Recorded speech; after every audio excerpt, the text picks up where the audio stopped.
大家好，歡迎大家收睇陳大發探訪頻道，我係今期嘅主持人 Eva。咁呢，今期嚟到咗火炬呢一個片區呢，同大家介紹一個非常之低調同埋賣咗好耐嘅樓盤。咁呢，賣咗咁耐，點解仲要過嚟影佢呢？嗱，咁首先呢，依家呢個樓盤呢，非常之有誠意嘅。點樣誠意法？13000嘅出頭嘅話，帶埋豪華裝修俾你，仲要係低密度嘅樓盤，仲要係享受到豪華級別嘅一個樓盤會所啊！就係我身後呢個紅碎一品啦。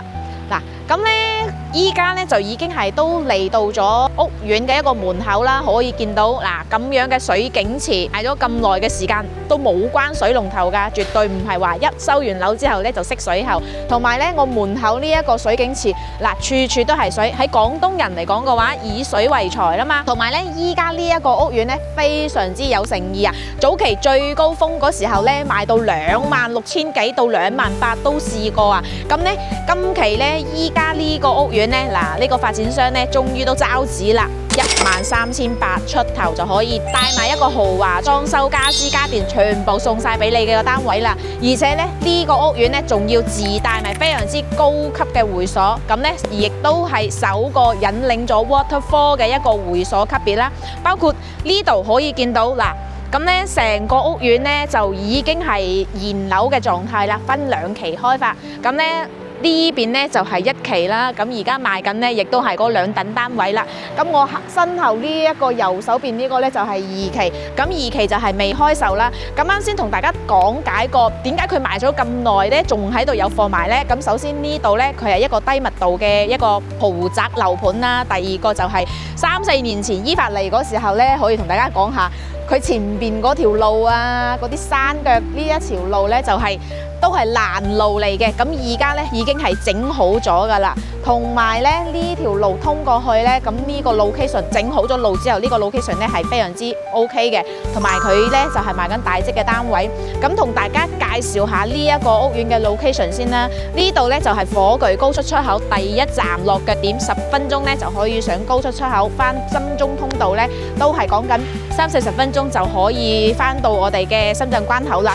同時呢，佢呢度1公里呢有我哋嘅中山站啊，咁中山站呢就係未來開通咗接駁去廣州、深圳等等呢啲城市嘅話，講緊喺呢個屋苑過去嘅話，揸車都係3-5分鐘就到噶啦。咁同埋呢，佢自身呢一個屋苑嘅 location 享受到中山嘅配套呢，都係10分鐘就可以去到我哋非常之熟悉嘅一個 Coco City 啊、萬象匯啊、遠洋大信等等呢啲啊，咁呢。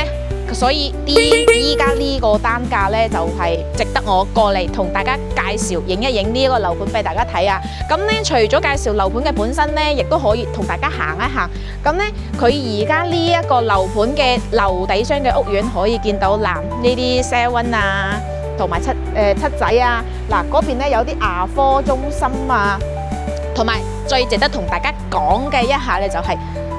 見到我哋呢個巴士未？呢個巴士呢係我哋嘅業主專屬呢，係每日有接駁免費嘅服務送我哋嘅紅隧呢個屋苑嘅業主翻邊度呢？可以去中山港碼頭啦，坐前可以去香港機場啦，可以去到尖沙咀啦，可以去深圳機場啦，去澳門啦，同埋呢度呢可以去到。博覽中心咧坐車18蚊就可以翻到我哋嘅一個前海呢邊。嗱，可以見到而家一條街嘅話，全部都係已經係成熟晒㗎啦。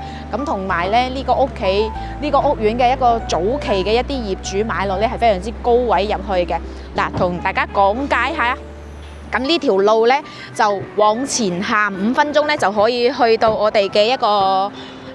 Coco City 啦，同埋我哋嘅一個富日濤趴啦。咁目前呢2個商場呢都係中山嚟講比較 hit 嘅一個大商場。同埋見到我哋嘅呢個未啊？嗱，一落門口屋企門口就有我哋嘅巴士站啦。咁呢個巴士站呢就可以串聯晒中山成個市區，去任何嘅一個角落頭都可以去到噶啦。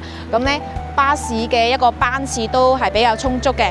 咁同埋咧呢條路再往下落去呢，就係去到啱先同大家介紹嘅呢個中山城軌站啦，中山站。咁目前呢，中山站呢就係有直通嘅巴士可以去到湖南啊、長沙等等呢啲城市。咁如果去全國嘅城市呢，喺呢度轉站去廣州南站咧，都可以去全國各地嘅任何城市。咁所以咧，佢呢個交通樞紐嘅中轉站咧，都係非常之多班次嘅。同埋咧，我哋呢度咧，除咗佢嘅一個樓底箱成熟之餘啊，包括我哋啱先有見到嘅一個學校啦，包括佢屋苑自帶嘅一個紅隧學校啊，亦都係咁多嘅業主會選擇呢一度嘅原因，因為咧樓下就係學校，非常之方便啊。同埋同大家可以着重介紹嘅一下，就係佢呢度嘅會所。嗱，可以見到呢一個網球拍克球學教練館就喺樓下。咁咧，香港嘅街坊如果係中意打 tennis 咧，呢度樓下咧直接就係有教練館啦，而且咧仲配置埋教練場所㗎。咁咧，我哋依家咧就帶大家入去望望佢嘅會所設施啊。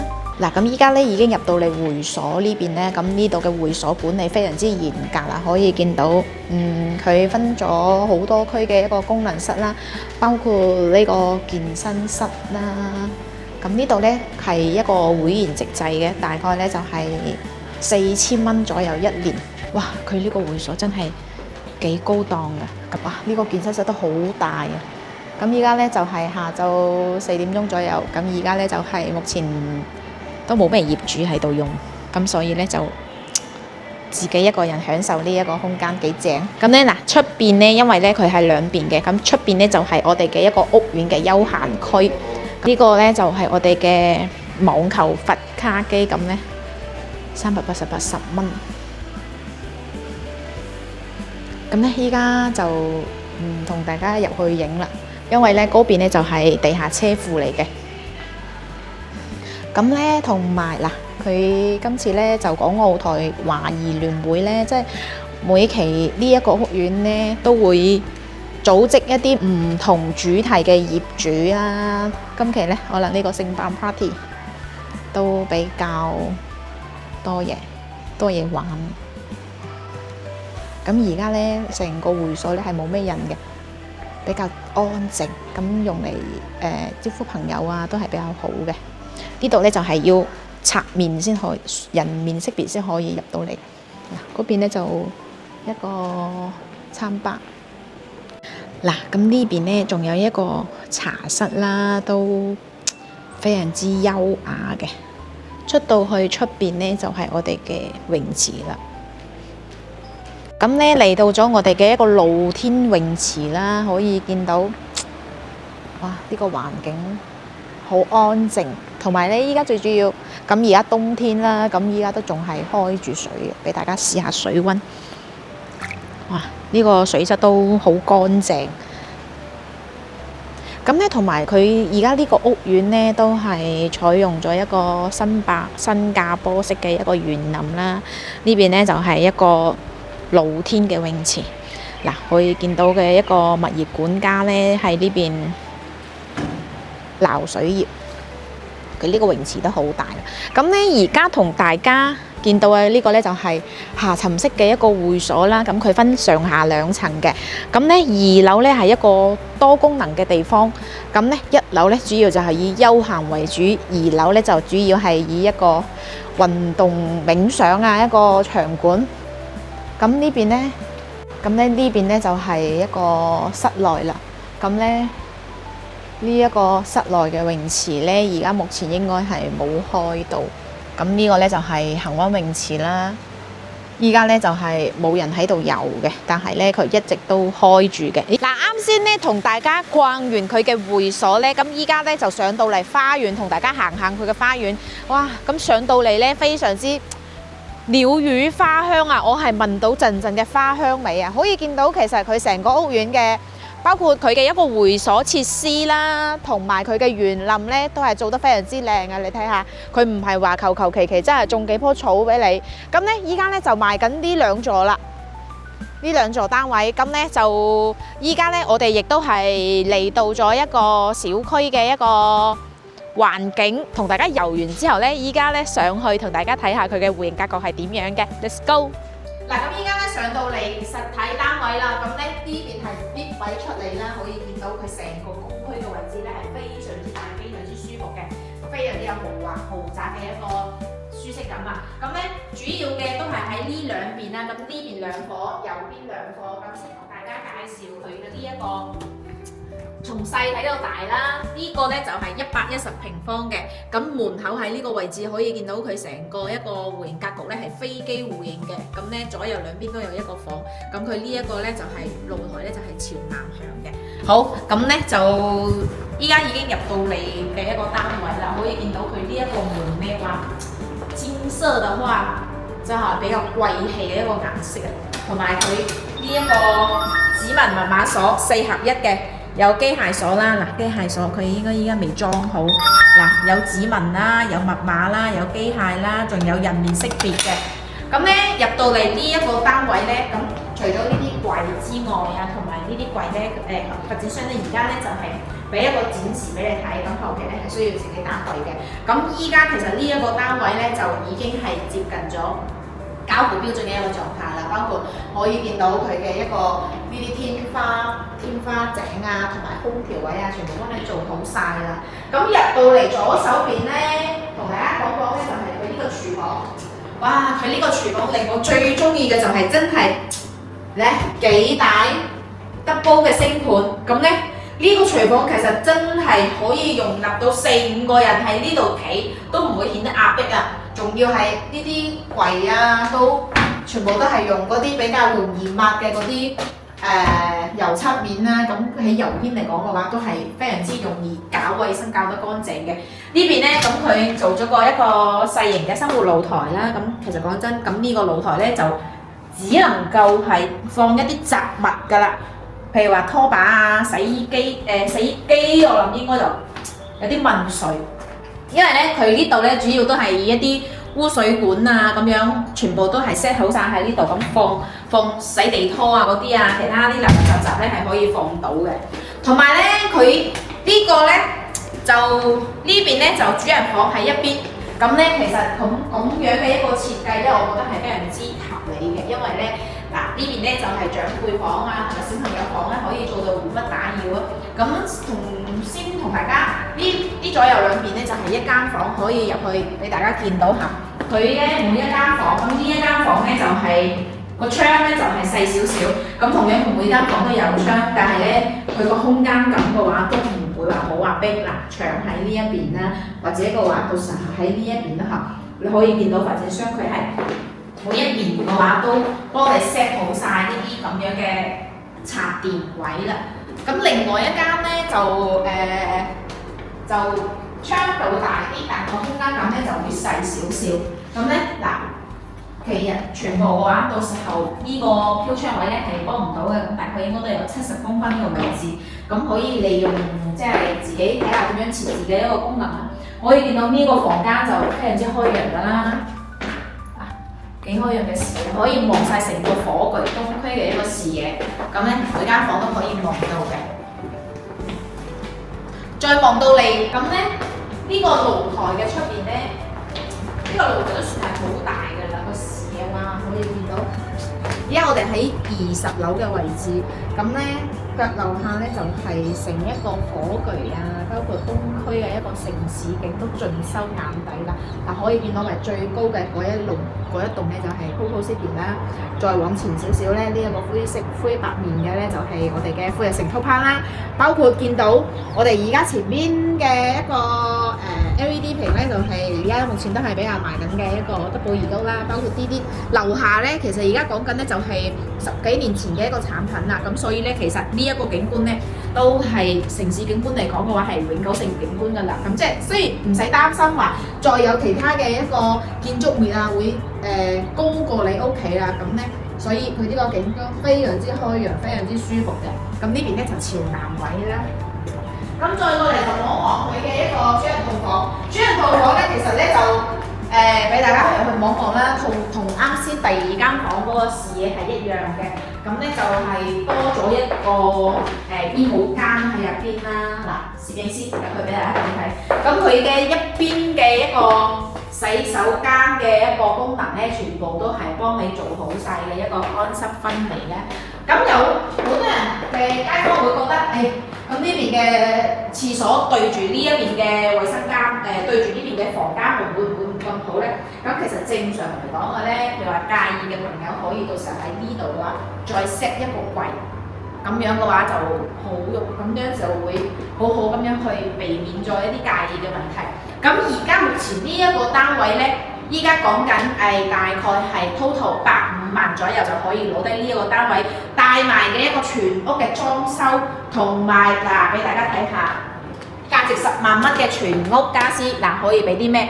呢個梳化啦、電視櫃啦，嗱床咧3間房嘅床配晒俾你㗎啦，仲要係用咗希爾典個床墊，希爾典咁都係一個大牌子，應該係唔錯嘅。餐台啊，呢啲床頭櫃啊，即係每間房都有埋床，有埋床頭櫃。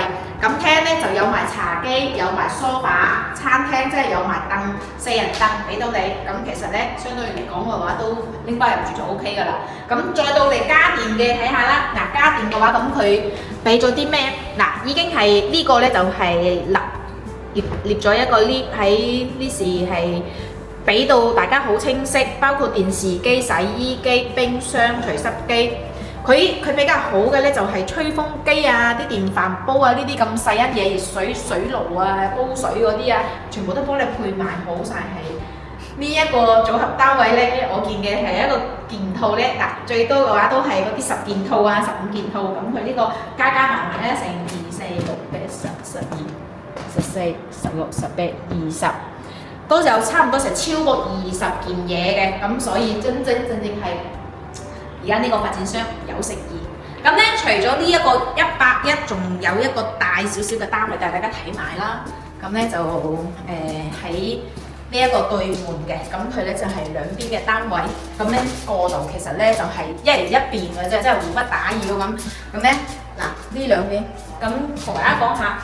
佢呢個唔同嘅咧就係橫廳嘅設計，咁呢個咧117，呢個咧就入口，咁咧佢主要個廳咧就喺呢一邊咁樣入到嚟咧，廚房係 box 晒，餐廳、客廳，然之後咧咁佢呢一個大露台咧就比啱先大少少嘅，有6.4米嘅一個尺寸大露台，咁咧佢呢邊嘅主要戶型特點咧就係動靜分區，咁休息區咧就喺另外一邊，咁所以咧就呢啲戶型大橫廳都係比較常見。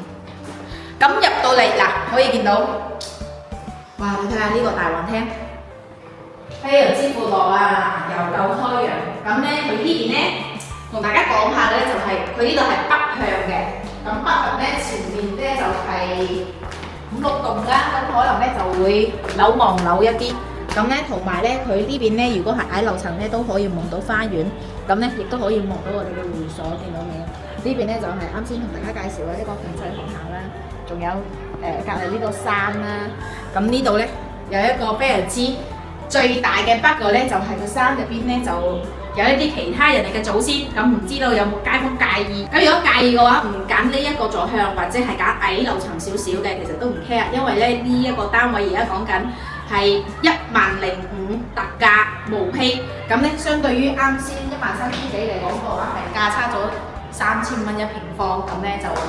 我覺得呢個價差係有啲大嘅，咁同埋佢呢邊嘅一個廚房咧就會細翻少少嘅，咁嗱見到佢其實佢呢個戶型嘅而家市面上比較多賣點嘅咧就係佢呢度嘅一個過渡空間啊，已經係全部利用起身，咁所以咧佢嘅空間感，咁佢嘅廳啊會俾人哋感覺係好闊落、好舒服。咁3間房嗱，呢個洗手間。同埋高嗰7分嚟做好晒，正先就俾大家影3間房啦。有2間房係朝南，1間房係朝北。咁咧第二間房咧都係同啱先我哋影8一方嘅一個視野係一樣嘅，包括呢邊嘅主人套房都係啦。咁佢呢邊嘅主人套房咧比啱先嗰個8一嘅咧大好多。咁但係邊度咧？下邊呢個位置係其實咧仲有一個好大嘅空間位係做衣帽間嘅。咁同埋咧佢嘅一個入邊嘅一個洗手嘅位置，到時候其實咧可以喺呢邊 set 一排衣櫃嘅話係會比較好啲，同埋咧會利用得比較好。嗱，咁咧就同大家介紹咗2個戶型咧，一個咧係81，一個咧就117嘅3房。咁咧佢呢個地段咁好規矩啦，同大家總結一下優勢劣勢。先講優勢啦，佢呢度嘅 location 咧就係非常之唔錯嘅，同埋咧真係好方便去周周邊啦，都係幾分鐘嘅車程，樓下睇我回落全部都可以齊全。咁第二個咧就係佢價格。而家咧真係回落咗少少，之前咧2萬幾，咁所以咧導致可能佢呢個開發商真係唔缺錢，賣咗咁多年都仲係企得咁穩呢個價錢。依家13,000嗰個價錢咧，我覺得咧係非常之符合接近市場嘅一個價格嘅。咁第四個咧就係佢嘅俾我嘅感覺咧，就係81同117嘅佢兩個戶型咧都有優勢劣勢。咁如果話中意視野開揚少少嘅，咁咧110咧係非常之符合嘅。咁咧呢一個單位咧係潮北咧嚟講嘅話，咁雖然係潮北啦，咁同埋佢嘅係有少少劣勢，咁咧咁大嘅橫廳嘅話，住起身都係非常之舒服。咁講完優點啦，肯定有缺點嘅。咁佢呢度咧，其實咧就係賣咗係4年到5年嘅時間啦。咁無論係戶型上邊嘅設計啦，同埋佢嘅一個使用率上邊咧，都冇而家嘅一個100%嘅一個使用率嘅一個樓盤啦，同埋4.0嘅一個樓盤都係。戶型設計上邊咧係有少少差距嘅。咁第二個咧就係呢一個單位咧，咁即係會有好多人會介意呢度咧就係望住睇下先人。咁其實咧另外一個點咧，即係你介意嘅情況下，有啲人唔介意嗱，好似對面咁樣都已經係有人喺度住啊。咁佢而家嘅目前嘅入住率咧就係都目測嚟講嘅話唔算高，因為咧而家講緊對面嘅早期嘅嗰班業主咧係真係應該都係要。喺2萬幾嘅一個高峰位入嘅，咁咧同埋咧佢呢度咧樓下就係一個學校啦，咁可能嘅話對於日常早上嚟講嘅話，噪音咧係會有少少嘅。好啦，咁咧今期咧就先同大家分享到呢度啦。呢個樓盤location咧又啱唔啱你咧？歡迎評論區話俾我知，一齊可以探討下。今期咧就分享到呢度，下期咧不見不散，繼續為大家介紹筍盤。睇到呢度記得訂閱、點 like 同埋 share。今期分享到呢度，下期再見。拜拜。